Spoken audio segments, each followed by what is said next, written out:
Hello बच्चों, आप सभी का आशीष मैथ अकेडमी के स्टूडियो में स्वागत है। तो आज के इस वीडियो में पढ़ेंगे प्रश्नावली 3.5 जो कि कक्षा 10 का जो अगला चैप्टर 3.4 तक मैंने पिछले सारी वीडियो में बता दिया है अच्छे सवाल। तो अगर आप लोग उसे नहीं देखे तो मैं डिस्क्रिप्शन में लिंक दे दूंगा, आप वहां से देख सकते हैं। ठीक है, तो आइए देखते हैं 3.5 में कैसा कौन सा क्वेश्चन। अगर आप मेरे चैनल में नया है तो प्लीज सब्सक्राइब कर दीजिए और दोस्तों के साथ शेयर भी कीजिए, क्योंकि जैसे कि आप अकेले पढ़ रहे हैं, अगर दोस्त भी पढ़ेंगे तो उसमें कुछ कंफ्यूजन होगा तो दोस्त आपसे शेयर करेंगे, आप उनसे शेयर करेंगे कि आप कमेंट भी करेंगे। क्लियर है? तो डिस्कशन बहुत ही बड़ी चीज है एजुकेशन के लिए। करिए, तो चलिए आते हैं 3.5 पढ़ते हैं।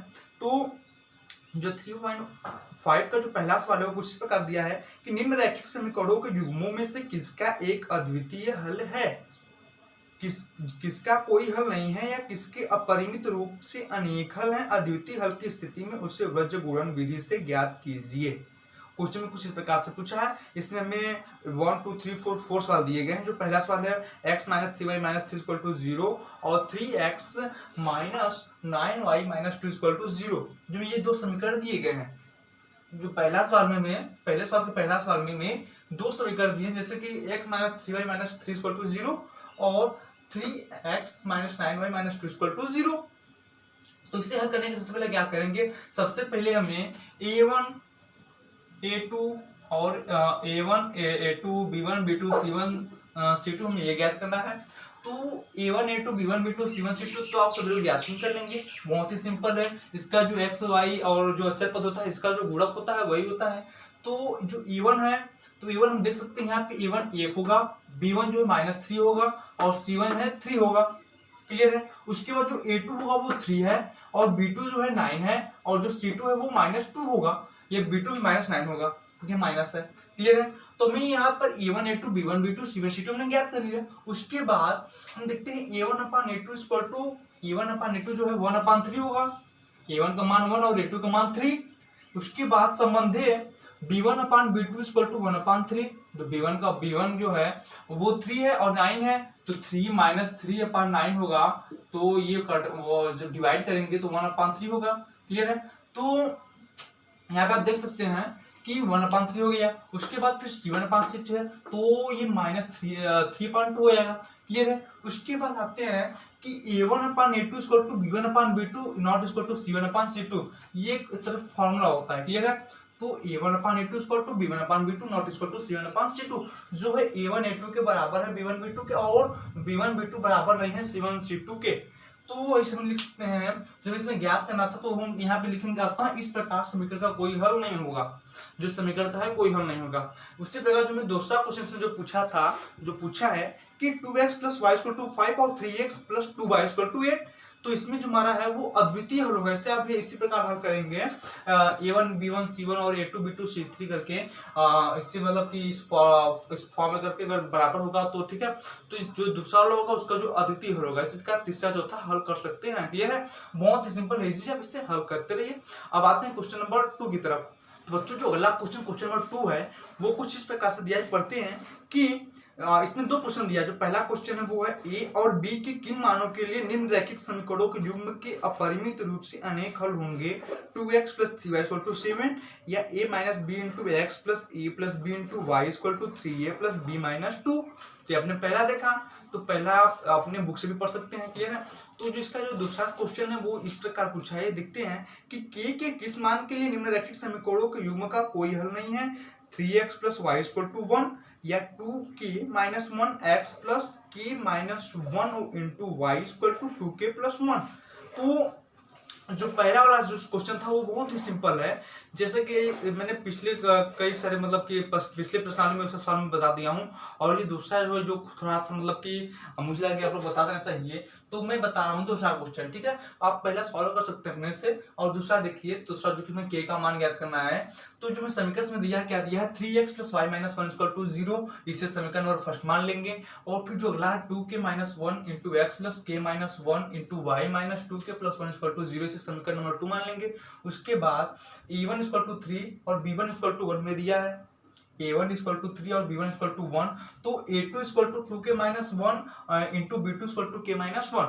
क्लियर है? उसके बाद कोई हल के लिए नहीं। तो a1/a2 = b1/b2 तो 3/2k minus 1 equal to 1/k minus 2 k minus 1, तो 3k minus 3 equal to 2k minus 1, या फिर कह सकते हैं कि जो 3k है 2k इधर जाए तो k इक्वल टू 2, तो में k इक्वल टू 2 है जो कि कोई मान नहीं है। तो इसे मैं एक बार फिर से रिपीट कर देता हूं, आप देख सकते हैं कि जो समीकरण जो है 3x plus y minus 1 equal to 0 से समीकरण नंबर फर्स्ट, और जो 2k minus 1 into x plus k minus 1 into y minus 2k plus 1 equal to 0 है, उसे समीकरण नंबर सेकेंड मान लेंगे। उसके बाद a1 equal to 3, b1 equal to 1 और a2 equal to 2k minus 1 into b2 equal to k minus 1।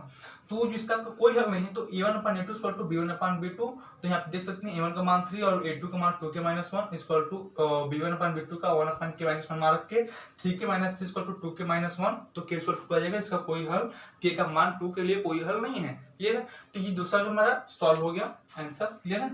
तो हमें जो यही ज्ञात करना था हमने कर लिया। और आते हैं अगले क्वेश्चन, क्वेश्चन नंबर 3 है। जो क्वेश्चन नंबर 3 पूछा है वो कुछ इस प्रकार से पूछा है, देखते हैं कि निम्नलिखित समीकरणों को युग्म को प्रतिस्थापन एवं रजगुणक विधियों से हल कीजिए, किस विधि को आप अधिक उपयुक्त मानते हैं ना। तो इसमें दिया है 8x plus 5y equal to 9 या 3x plus 2y equal to 4। इसमें फिर से बार रिपीट करता हूँ कि निम्नलिखित समीकरणों के युग्म को प्रतिस्थापन एवं रजगुणन विधियों से हल कीजिए, किस विधि को आप अधिक उपयुक्त मानते हैं। 8x plus 5y equal to 9 या 3x plus 2y equal to 4। तो इससे आप लोग हल कर सकते हैं, अगर ना तो हमें कमेंट कर सकते हैं, मैं इसके अगली वीडियो में आपको बता दूंगा। क्लियर है? तो अब इसके आगे आते हैं क्वेश्चन नंबर 4 की तरफ। बच्चों, तो जो क्वेश्चन नंबर 4 है वो कुछ इस प्रकार से दिया है, देखते हैं कि निम्न समस्याओं में रैखिक समीकरणों के युग्म बनाइए और उनके हल यदि उनका अस्तित्व हो तो किसी बीजगणितीय विधि से ज्ञात कीजिए। जैसे कि 3.3 में भी उसने लास्ट क्वेश्चन पूछा था, और 3.4 में लास्ट क्वेश्चन में देखा था, और 3.5 में उसी तरह लास्ट क्वेश्चन में ये क्वेश्चन दिया है, जो हमें रिलेट करके यानी मान करके नहीं लगाना है इसको क्वेश्चन को। ठीक है? तो इसमें दिया जो पहला सवाल दिया है कि एक छात्रावास के मासिक व्यय का एक भाग नियत है तथा शेष इस पर निर्भर करता है कि छात्र ने कितने दिन भोजन लिया है।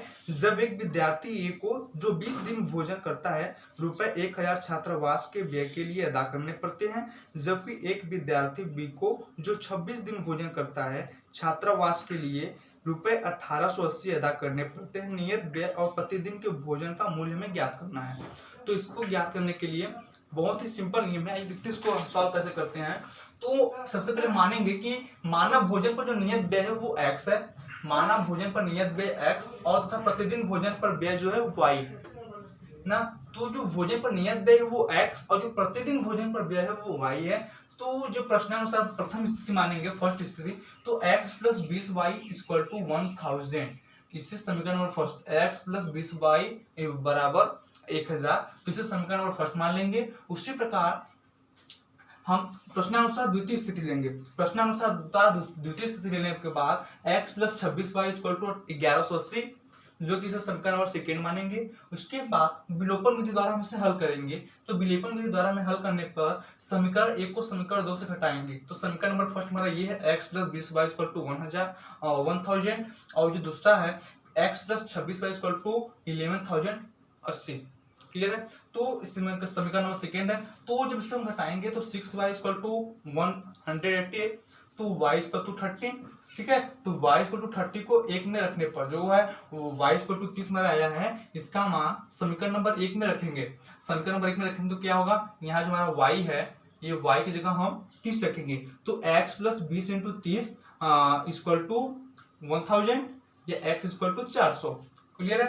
तो इसी के फिर देखते हैं कि सबसे पहले माने कि मानव भोजन पर जो नियत व्यय है वो x है और जो भोजन पर व्यय है वो y है प्रतिदिन। क्लियर है? तो प्रश्न में प्रथम स्थिति अगर फर्स्ट माने फिर सेकेंड स्थिति, तो प्रथम स्थिति के अनुसार समीकरण जो मिलेगा वो x plus 20y equal to 1000, जो समीकरण नंबर फर्स्ट है, और जो समीकरण नंबर सेकेंड है वो x plus 26y equal to 1180, इसे समीकरण नंबर सेकेंड मानेंगे। उसके बाद विलोपन विधि का लगाकर इसे हल कर देंगे। समीकरण 1 में से 2 को हटाएंगे, फिर उसके बाद जो मान हमारा आएगा y निकल के उसे समीकरण नंबर 1 में रख देंगे, हमारा आंसर x इक्वल टू 400 आ जाएगा। क्लियर है? तो जो हमारा y है y इक्वल टू हमारा 30 आया और x है वो इक्वल टू 400 है। तो तक कह सकते हैं कि जो भोजन पर नियत व्यय है वो 400 है और प्रतिदिन भोजन पर जो व्यय है वो 30 रुपए है। क्लियर है? तो जैसे पहला हल किया मैंने, उसी प्रकार जो इसमें दिया है दूसरा, तीसरा, चौथा, पांचवा, उससे हल कर सकते हैं। दूसरा दिया है एक भिन्न 1/3 हो जाती है जब उसके अंश से 1 घटाया जाता है, और वह 1/4 हो जाती है जब हर से 8 जोड़ दिया जाता है वह भिन्न ज्ञात कीजिए। तो आप लोग इस बहुत ही सिंपल तरीके से हल कर सकते हैं। क्लियर है? अगर ना तो कमेंट कर देंगे, मैं इसके अगले वीडियो में आपको हल दे दूंगा। क्लियर? तो बच्चों पढ़ते रहिए। All the best.